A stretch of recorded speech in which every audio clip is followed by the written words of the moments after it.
Ladies and gentlemen, this is the Power Living with Purpose podcast with David C. Henderson, and this is a Power Profile. All right, today's Power Profile is Joshua Lewis. We did a full interview, but right now I'm just going to allow him to talk about why he decided that he wanted to run for public office and what are the challenges and also the vision and the ideas of what you can do as a city councilman to help Tuskegee be the best that it can possibly be. I love it. I love it. My name is Joshua Lewis, and yes, I have the joy of running for public office, District 4, City Council of Tuskegee, and it has been interesting. It's been fun. It's been exciting. And first, I want to talk about just the reason I decided to run for office. I am married with 6 children here. My wife, Tiffany Lewis, and I live with our 6 children on Clayenne in District 4 of Tuskegee. And my children constantly talk to me about how they enjoy being here, but they also constantly talk to me about what they would love to see. And so that is a lot of what propels me. What propels me is not just what my children want to see and what they enjoy, but it's what you want to see and what you enjoy. It's what God wants to see. So if I could really just wrap it up, David, I would say that the reason I'm compelled to run is a call by God, the love I have for my family, and the voices I'm hearing in the community. Those are the reasons I'm running. And I'm bringing to the table leadership from my time as the vice president of NAACP and also chair of redistricting during that time. I bring being the executive director of the Carbon Academy, which is an organization that exists to help under-resourced communities. We have many of those in Macon County and in Tuskegee, and I want to make sure that District 4 benefits in every way from just the leadership and the resources that are available, and making sure that we can collaborate on a great scale to meet the needs of our district and community. I also am the co-executive director. What all is the Carbon Academy? Yeah, what all is that? Well, we deal with resources, everyday life resources, whether it is fooding, whether it's clothing, whether it's bill assistance, whether it's learning skill, learning trade. We even cross over into workforce development, making sure that the mentor programs that we put out, the kids and the children know what it is to do an interview, to do it well, to know what it is to have etiquette and proper conflict resolution. So we cover the gamut. How can people find out more about For sure. the Academy? For sure. You can reach out to TCA Life or look up tcalife.org. Once again, that's TCALIFE.org. Okay. And we have, you can reach out to the board, you can reach out to myself as being the Prime Minister of Carbon Academy, aka the President of Carbon Academy, and we'll be able to assist you in whatever way that we'll be happy to do so. If we can do it, we're going to do it. Or we're going to point you to an organization that can, because we believe in the collaboration of organizations. Gotcha. That's something that I really want to make sure we do better in Tuskegee. Gotcha. Yes, sir. Now, I think anybody who's been in Tuskegee or around Tuskegee in the last 20, 30, 40, especially 50 years, we know there are a lot of challenges. Sure. We know at one time, I've heard Pastor Bill Winston say that at one time Tuskegee had the highest per capita payroll of any predominantly black city in the United States and also the world. So at one time we were the #1 black city in the world, #1 black city on the face of the planet, wow. Statistically, wow. In Tuskegee, wow. Financially. So, but since those 50s, 60s, 70s, 80s, 90s, 2000s, we've seen a lot of decline. We have seen some momentum lately. We have seen some industry starting to come in and things like that. Right. In the last 10, 12, 15 years, For we sure. have seen For sure. we have seen some good positives. But knowing that we are in the technology age, we're in the information age, we're in just speed of development age, what are your ideas and visions of how we can make Tuskegee even better? Well, we can get Tuskegee back on an upward trajectory, right, and keep it going up and never come back down again. Oh man, that's beautiful. That's beautiful. So there are some things as a city council, mayor and city council that we could do. And when I say that, if elected as your councilman, I need y'all to know what the council can and can't do. All right. So a mayor and city council is responsible largely for policy and people. When I say people, I mean administration over certain departments, whether it's waterworks, whether it's public works, rather, whether it is the appointing or hiring a chief of police for the Tuskegee Police Department. So and then policies. When we deal with policies, things like vying for or even putting in place the sales tax, we got to address that. I know the commission also has something to do with that, but that's one thing that I think immediately can have a good response and really push us forward, helping the business owner and helping those who are patronizing these businesses, everyday citizens, so they don't have to feel the urge to go out of town just to save a few pennies. You feel what I'm saying? But that needs to be a part of a comprehensive tourism plan that is highly involving the collaboration of the Tuskegee University, of the city, of the chambers, and of organizations who are forward thinking in areas of technology, green spaces, and making sure that we're on the front end of innovation in these spaces. So the tourism needs to be something that is not pushing gentrification or erasing our very rich history. So it has to be done in a delicate way, but as corporations come in, the council persons can make sure that we have certain agreements in place, certain land agreements, things like that, to where businesses know that, hey, developers know if you're coming in here, these are what our expectations are. These are the do's and the don'ts. We're going to enforce them. You're not going to be exploiting our workers. You're going to pay them a certain amount. You see what I'm saying? That is going to generate a lot of excitement in the business arena and the entertainment arena. But my campaign is running off of clean, safe, and fun. Okay, and so we've talked a little bit about the fun category because I do believe that a comprehensive plan for tourism and growth needs to involve, once again, TU. It needs to involve the city. It needs to involve chambers of commerce, organizations that have technology and eco-friendliness as a part of their initiatives. And also, we need an economic development officer for Tuskegee, bro. Okay. I know we Not got just Macon County, not but just for Macon County, specifically for Tuskegee. I understand MCDC is doing what they can, Turnham and all of them, and I do see the progress that is being made. But I think it will go a lot, not just transparency, but a lot for the people here if we have a focus. The county seat. Thank you. Thank you. I'm trying to do it in a way that, seat, and it's not competition. It's just where the county seat goes, so does the county. It's Tuskegee Rise, and so does Macon County. Exactly. And so we see the progress in Shorter. We see the progress around it, and we do see the progress in Tuskegee as well. But we believe that there are certain things that can be done, like I've mentioned, and things that we may mention later, that can help to propel this progress. Because what we need to do is catch up to what is around us first. Because it's not just that we are not what we should be. We're not where the others are around us are either. As far as having a PR department, public relations, as far as making sure our media social is media, there we go, websites. brother. There we go. Your city social media are your portal to the world. Yes. Any businesses that want to do business with your They're city gonna check it. are going to look at your social media. If the city's social media is not posting on a regular basis, they're not going to take you serious as a city that's operating in the 21st century.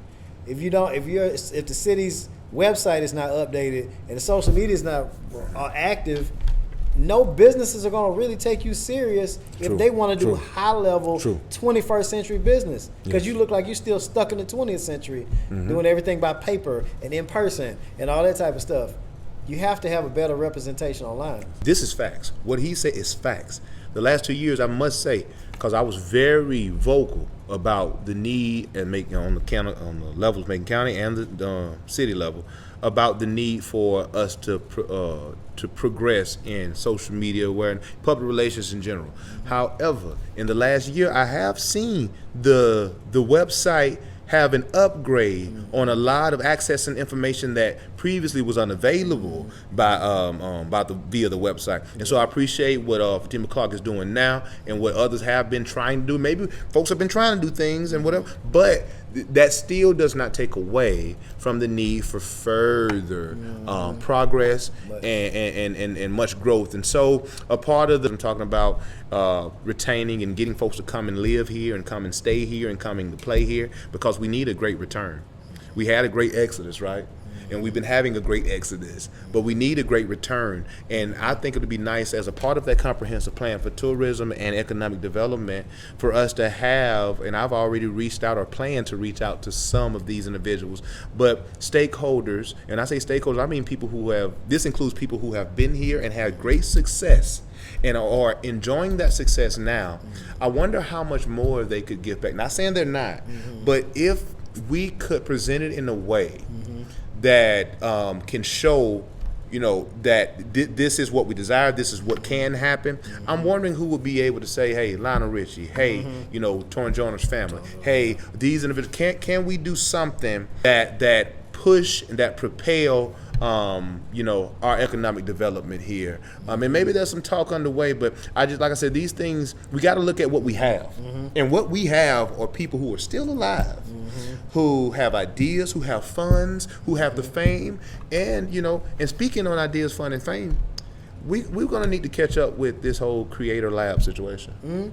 This is currently all over the world, in third world countries, children with a cell phone, probably a 5-10-year-old cell phone, who have created YouTube and Instagram channels, who have over 100,000 followers. Some have millions of followers, and they are making real money, little children and teenagers, off of a cell phone in a third world country.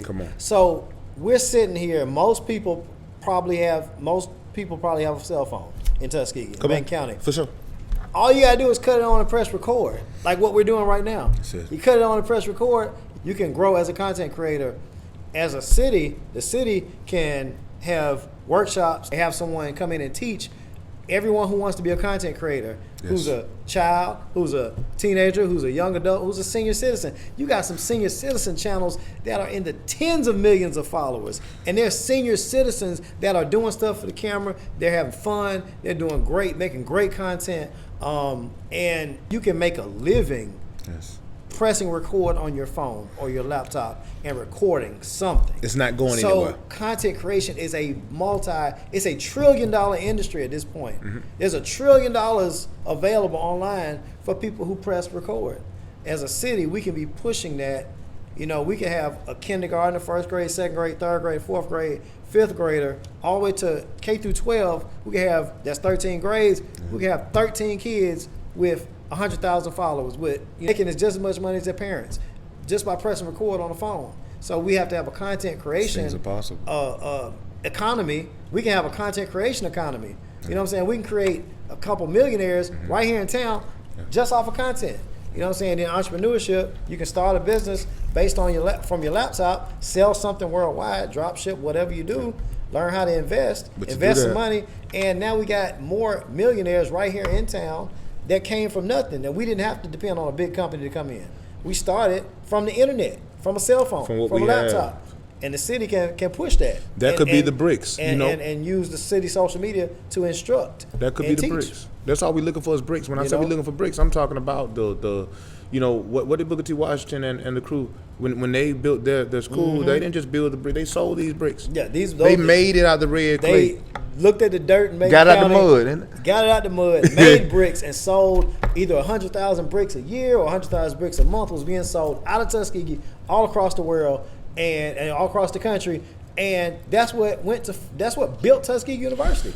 Tuskegee University's oil. Exactly. And see, I've heard people say this. Cast down our buckets where they are. We didn't wait on the world to come save us. We started did it ourselves. What we could do right here. This is a revolutionary thing because they say data was a new oil, but I'm here to tell you that was said maybe 3 years ago. But now content is the new oil. You can pull data from the content. Content is the mind. Every major company is downsizing. Your big companies are letting their people go. Those people are going to start their own channels. They're growing into hundreds of thousands and millions of followers. They're taking all the sponsors that used to go sponsor the big companies. They're going to those private content creators because the money is where the eyeballs are. So What content is $1 trillion industry, Gotta get on it. and anybody can do it. So there's no Gotta get reason on it. not to.